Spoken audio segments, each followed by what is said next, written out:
Hey, hey, family. Today I have a very personal story for you. So, grab your cup and I hope your water is cold, your coffee is hot, and your tea is oh so sweet. Now, let's get into it. For those of you that don't know, Auntie BB was adopted at birth. You shocked? Don't be. I was raised in Chicago, Illinois by a beautiful soul of a single mom. And we're going to call her Mama B. My home was loving, safe, strict, but it was also happy. My life with my adopted mom was wonderful. I say was because she passed away in 1999. But before all of this, let me tell you all how it started, how I found out that I was adopted. I was in the second grade. And my teacher at the time, she was expecting. And of course, all of us curious children were asking questions about her tummy and family. And well, she chose out of the blue to do a school lesson about family. That's when teachers could incorporate their own stuff, so to say, into their lessons. Anywho, she told us that families were made up of all different types of people, and she began to break it down. And she said that some children could be birth children, foster children, adopted children. Yes. She then told us to go home and ask our parents if we knew of any children that were foster or adopted. I was so happy to do this. I got home and I asked my mama, Mama B, if she knew of any foster or adopted children. She paused for a second and she said, yes, you were adopted. At the time, I didn't know what really that was. It didn't hit me because I was in the second grade and I didn't know how to piece all of this together. I actually was excited to get back to school and share this with my favorite teacher and my classmates. Mama B didn't share a lot of information, but what she did, I remembered. She said I was adopted at birth. It was through a program from her job at the time. She worked for Spiegel's department store. Now, don't get me to talking about this program. I can only go off a guess and how it worked. I don't know. I don't even think Spiegel's is still in business anymore. But throughout the years, I only got a little glimpse into what my adoption was and the life I had as a newborn with Mama B. As I got older, I never really asked or wanted to know because I was happy. She was my mama. And I felt within my heart that my birth mom, we're going to call her Mama A, had to do what she had to do. I always felt that she was a young girl and her family didn't want her to be a child with a child. Or maybe it was an embarrassment to the family for some reason. It didn't matter because I was happy. And I also felt that digging would probably make Mama B feel a certain way. And I loved her so much. So I left it alone for a while. Now, being an only child growing up, no siblings around, I had a lot of god sisters, god brothers, god cousins, all of that. All of that are always around because Mama B kept kids. But I was still the only child. And looking at them and their parents, I always wondered, where did I get my bright smile from? My beautiful skin, my artistic ways. Now, Mama B was artistic as well, so I figured it just rubbed off on me. I get it from my mama. Then people started comparing me to my aunt. That was Mama B's brother's wife. People would always say I look just like her, and I do. Some people would joke and say she was my mother, but I knew she wasn't. But she treats me like I'm her own, then and now. Well, this isn't the meat of this chapter. So Mama B started getting sick, probably about 2 years before she passed. And during this time, I had my second child. And she was there for all of it, every single step of the way of me giving birth. During that 6 months after, while I was taking care of her, a newborn, and a younger child, she told me that if I wanted to know anything at all, she would tell me. I knew then exactly what she meant, but I couldn't ask any questions then. I didn't feel it was right. I wanted to know, but I didn't either. I know that sounds strange, but we all are in different phases of our lives and we all approach things differently. I didn't ask, and she passed away from breast cancer in 1999. With all of this information, she took it with her. Where was I going to find out where I came from? I thought all hope of finding anything was lost. No one in my family at the time or even now could even answer any questions because Mama B was a very private person. And the only person that she shared anything with was herself and that piece of information that she told me. Seems like a dead end, huh? Well, not at all. Now here comes some meat, y'all. I left the knowledge of being adopted alone for years until I moved out of Chicago. What prompted me to start looking for information is I got sick. You asked from what?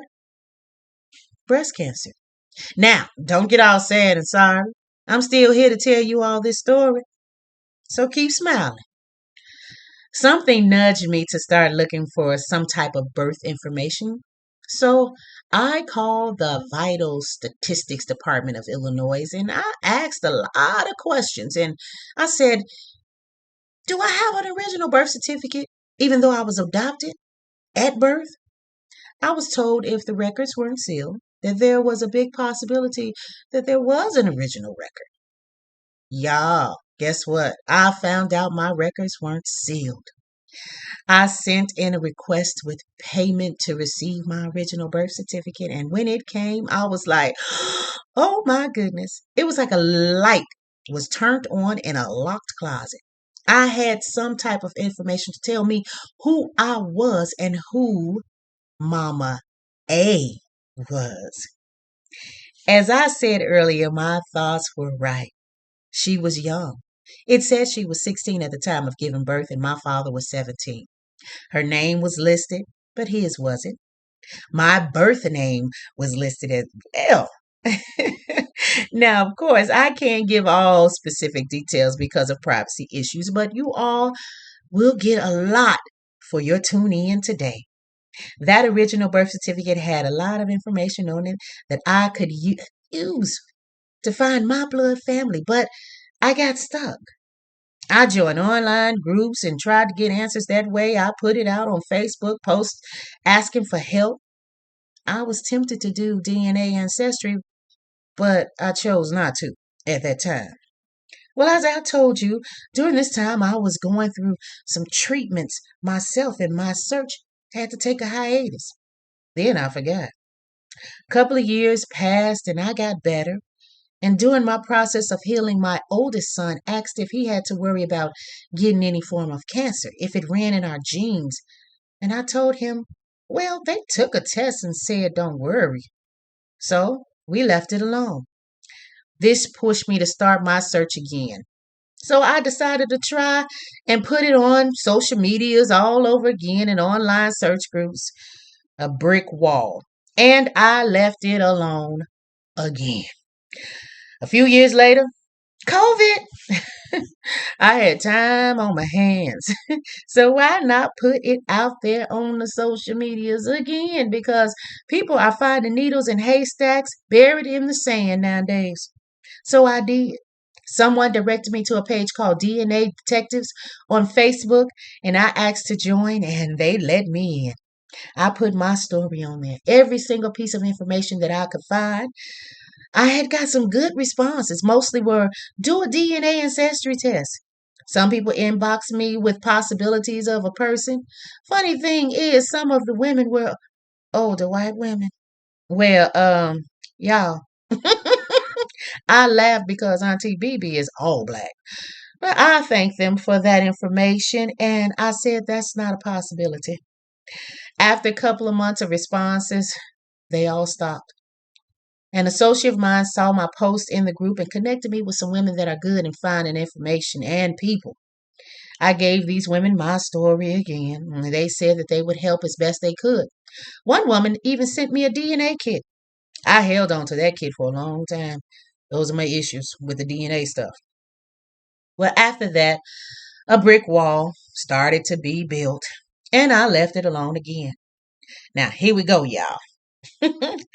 Someone inboxed me a couple of months later and told me that she read my story and that she wanted to help. She asked me to share as much information as I had, and she will do what she could. We talked via messenger back and forth for a couple of months. When she got some concrete information, she would let me know, and she would inform me that I shouldn't get my hopes up, but she's working to get it resolved. One day she inboxed and said she may have found my uncle, Mama A's brother, and then stated that Mama A may be deceased. In my heart, I already felt that she would be. Don't ask me how, but some things I already knew, and we will get to that. Well, a few weeks later, she confirmed that it was my uncle and that she's in contact with him to get more definite information. She said that I may have siblings as well, and that is a definite that Mama A had passed away. At this time, our conversation stopped. It was a few days later, and she said she hasn't heard from him, and maybe that me questioning any of this story put them to a stop. I didn't get my hopes up. I just waited. She would check in with me every couple of days and say she was still waiting. I told her, let them know that I don't want anything, just trying to put the pieces together. She said she has stressed that to them. A couple of days later, she asked if I had a birth name or if I had an original birth certificate. I said yes to both. She asked what it was. I told her, but at the same time of telling her via messenger, she was texting back asking me, was part of the name blank? I said yes, but she just received the full name at the same time from me during the same time messaging the other person. The names matched, y'all. She immediately told me to call her, and I did. Y'all, she found my uncle for sure, and he wanted to talk to me. I was in a state of whoa. I think that's all I heard from her for about 10 seconds. She shared that he remembered Mama A being pregnant and that she gave up a girl child for adoption and that he wanted to talk to me. I got his number and I waited until the next day to call him because I had to take all of this in. And of course, in the back of my mind, I was skeptical. But then my doubt was squashed by what my heart was telling me.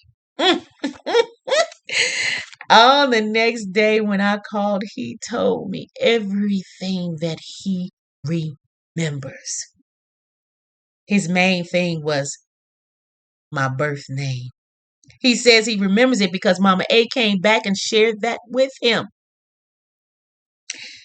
And we'll be right back with more of this story. Welcome back, family. Welcome back. So, I left you guys with the introduction and my reuniting with Mama A's brother.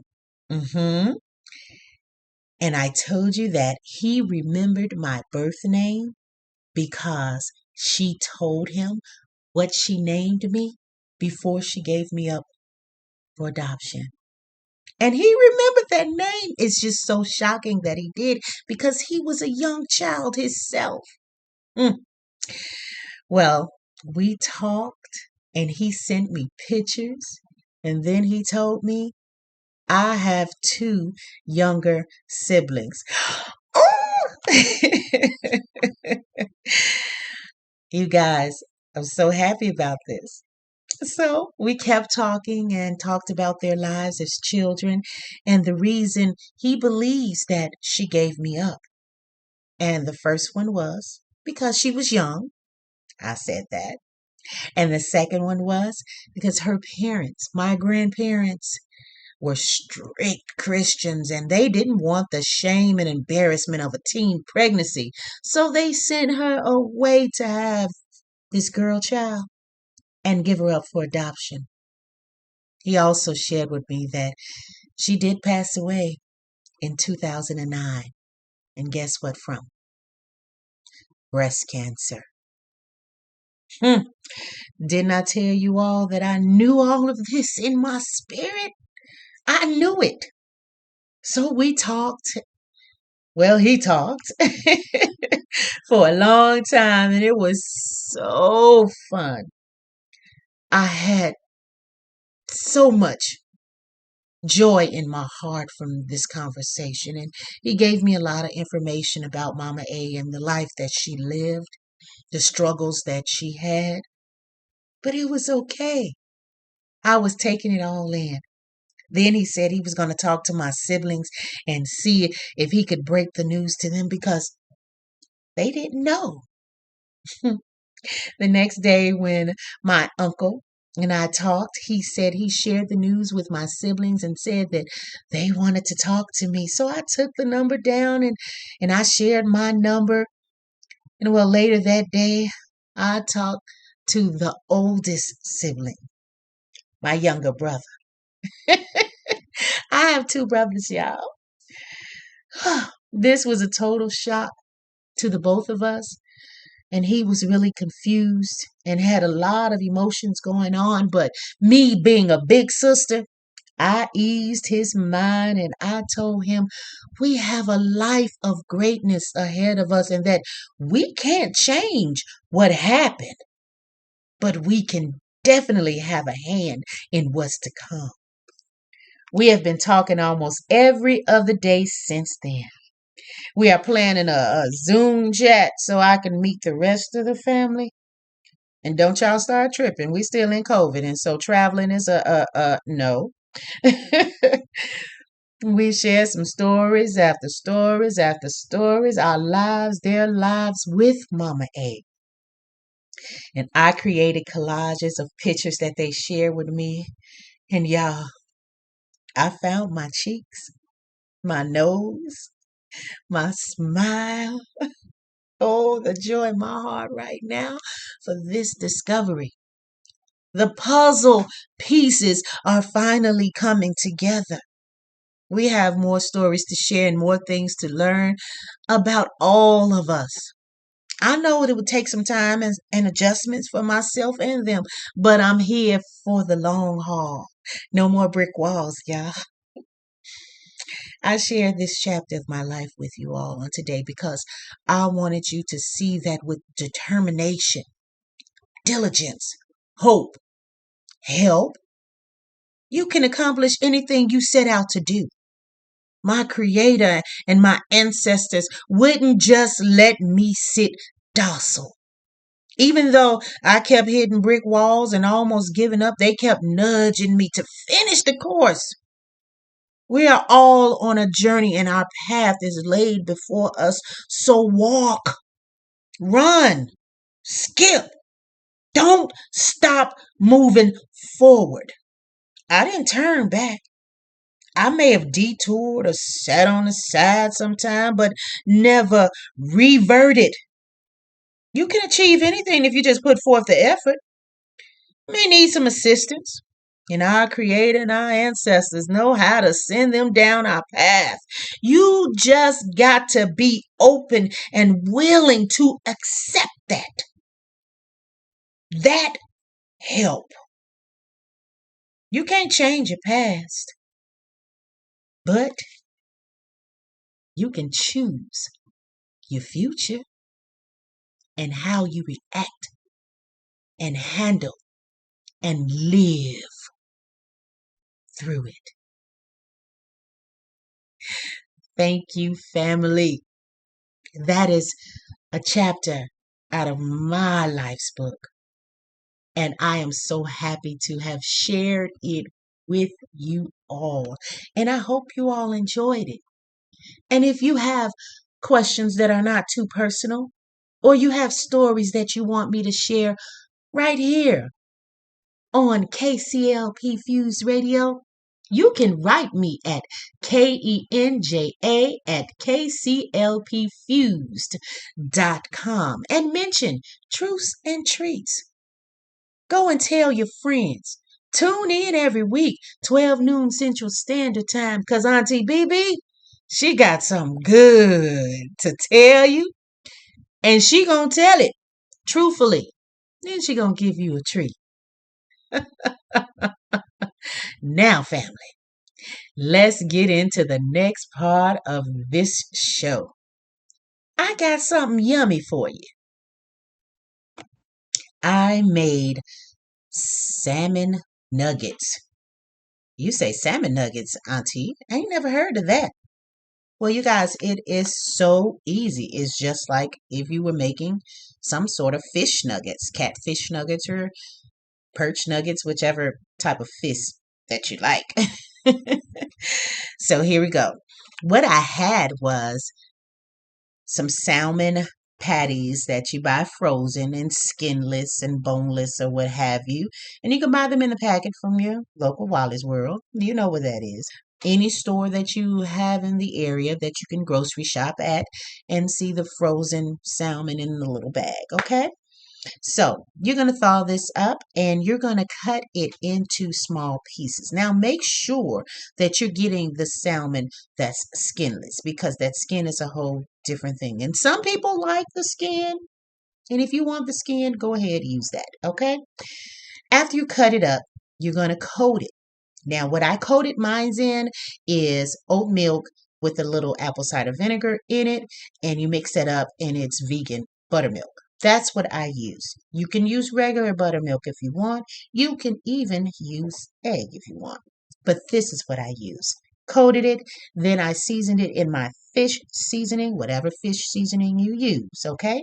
Then you sit it and you let it sit on the side for a minute, maybe two, so everything can adhere to it, okay? Then you want to air fry for maybe 8 to 10 minutes.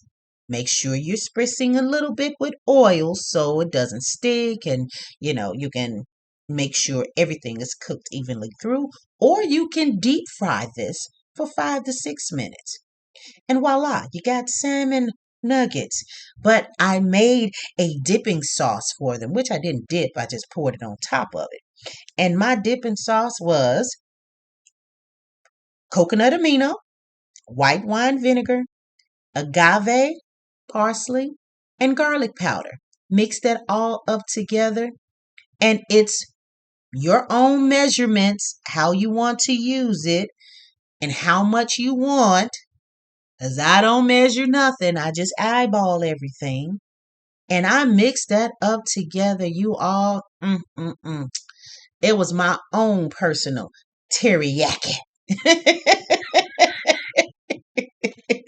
Teriyaki, whichever way you want to say it, but I made my own Asian sauce for my salmon nuggets, and it was good. Put it on a plate, put that sauce on there, and then sprinkle some sesame seeds over it, some more parsley, and baby, let me know if you try that out. All right, now on to something artsy. This was a piece I wrote in 2014, and I'm going to share it with you. The title of this is Still a Woman in the Fight. It was like a sledgehammer to my head, like an axe to my heart, but I stood strong.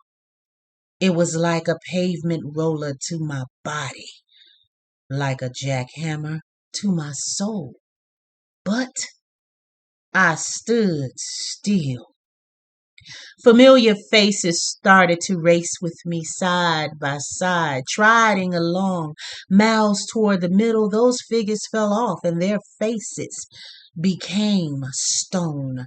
The lady in me said, "Keep smiling." The girl in me said, "Stop," and cried. The woman in me pushed through and said, "This battle you can fight." Halfway through, I lost my speed and lost the will to go on. So I tried to rest, but thought to myself, "Keep pushing. You got to be strong." My will got weaker. My strength grew thin. My faith was fading fast. My soul got tired. My body grew numb, but my spirit said, "This too shall pass." Those rough times have come and gone and returned several times again. But through it all, I am still a woman and will fight till the very end. Still a woman in the fight. Written by Kenya, 2014. Thank you. Now for my Black owned businesses. Right here in Fort Worth, Texas, we have Custom Prints, Vinyl, and Sublimation Store.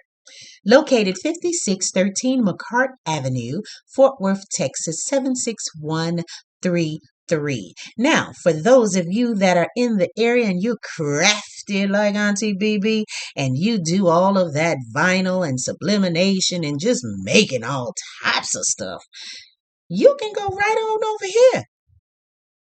You ain't got to travel no long distance. Custom Prints and Vinyl Sublimation Store got what you need. And if she ain't got it, baby, she gonna get it for you, okay? 5613 McCart Avenue, Fort Worth, Texas, 76133. And it's located inside of a Black-owned barbershop called Barber All Stars. You get 2 for 1. You got the store and the barbershop. You going on in there and get you a fade, line up, get your beard cleaned up, and then go on over to the store and get you a t-shirt printed or get you some vinyl to make your own t-shirt. Baby, one-stop shop.